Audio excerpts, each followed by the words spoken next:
practices that I took away to improve a high school classroom. And so, of course, I used our textbook. I also have been reading How the Brain Learns by David Sousa, as well as an article on multitasking from the American Psychological Association. And then finally, one of our discussion articles that we used in class as well. So to start, one of the takeaways I had is when I'm giving instruction to the kids, sometimes you ask them, does it make sense? And with things making sense, it was really whether the learner can understand the topic, does it fit? Versus, does this have meaning? And meaning is so much more significant if a student can make it relevant, for the learner. There's a much greater probability that the information will be stored.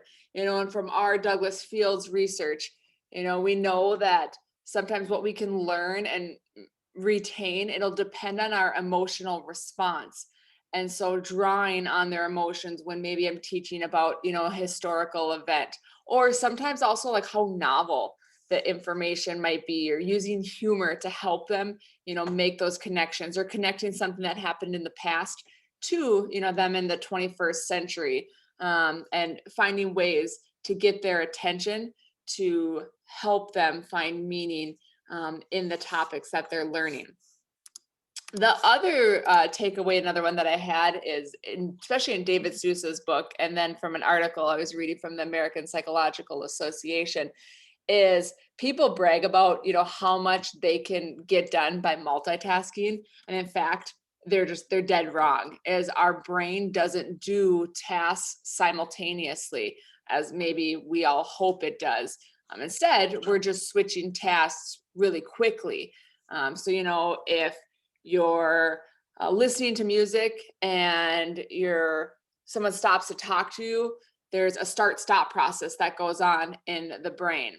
And it's not saving time by multitasking, it's costing us time.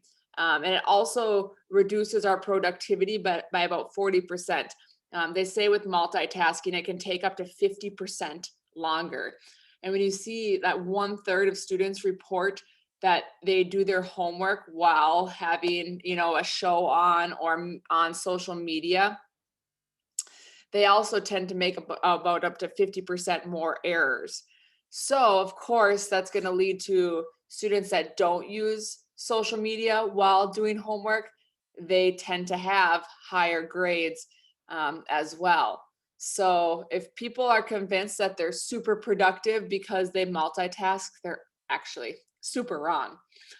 Some other things that I took away in instruction as well is, again, our Douglas Fields research discussed how having like different emotional responses, attention, novelness, motivation can impact learning. One of the things I took away from his article, especially about myelination, is giving different opportunities to instruct, whether it be, tactile learning or audio visual, or maybe it's going through the experience, or maybe it's VR, maybe it's a gaming simulation.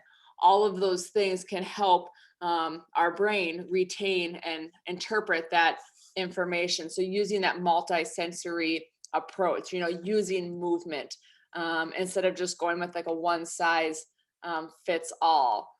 And then also another takeaway is a closure, is a learner's working memory summarizes, for itself, its perception of what is learned.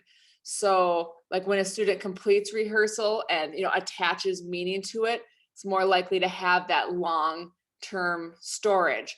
So when I'm giving a lesson, start a lesson with the keys. During the lesson, reinforce it. And then at the end of the lesson, close with that same, whatever the key takeaways, the critical learning concepts were. So sometimes you can like initiate closure. For example, if I was teaching the Civil War, you could start by saying, I'm going to give you about 2 minutes to think about like 3 causes of the Civil War that we learned today. be prepared to briefly discuss them, so then students can mentally rehearse and summarize the concepts.